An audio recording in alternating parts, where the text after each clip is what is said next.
ওই দেখো দীপ, তোমার গিফট এসে গেছে। দেখো আমার বরের ভাইফোঁটার একটা গিফট বাকি ছিল, যেটা আজকে এসেছে। আরে তুলে ধরো, তুলে ধরবে। দেখো দেখো দেখো দেখো, ক্যামেরাটার দিকে তো ধরবে রে বাবা। এই যে bag,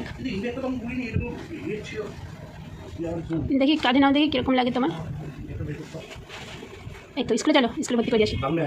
hi friends, good morning. এরপরে আমি তোমাদেরকে দেখাবো গতকালের রুটিন, সকাল থেকে দুপুর অবধি আমি কী করেছি। সকালবেলা রেডি শেডি হয়ে বাজারের ব্যাগ নিয়ে, টাকার ব্যাগ নিয়ে চলে গেছি বাজারে।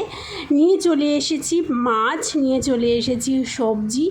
মাছ সবজি নেওয়ার পরে লাস্ট স্টপেজ কাকুর দোকান। আজকে করব সর্ষে দিয়ে তেলাপিয়া মাছ, সেজন্য কাকুর দোকান থেকে সর্ষে নিলাম, তারপরে বসিয়ে দিলাম রান্না। আমি জানো তো বিয়ের আগে কোনো দিন সর্ষে দিয়ে তেলাপিয়া মাছ খাইনি। তেলাপিয়া মাছ কোনো সবজি দিয়ে খেয়েছি বা টমেটো দিয়ে ঝাল ঝাল করে ঝোল খেয়েছি। তারপরে করেছিলাম বেগুন ভাজা। তো এই ছিল কালকের রুটিন।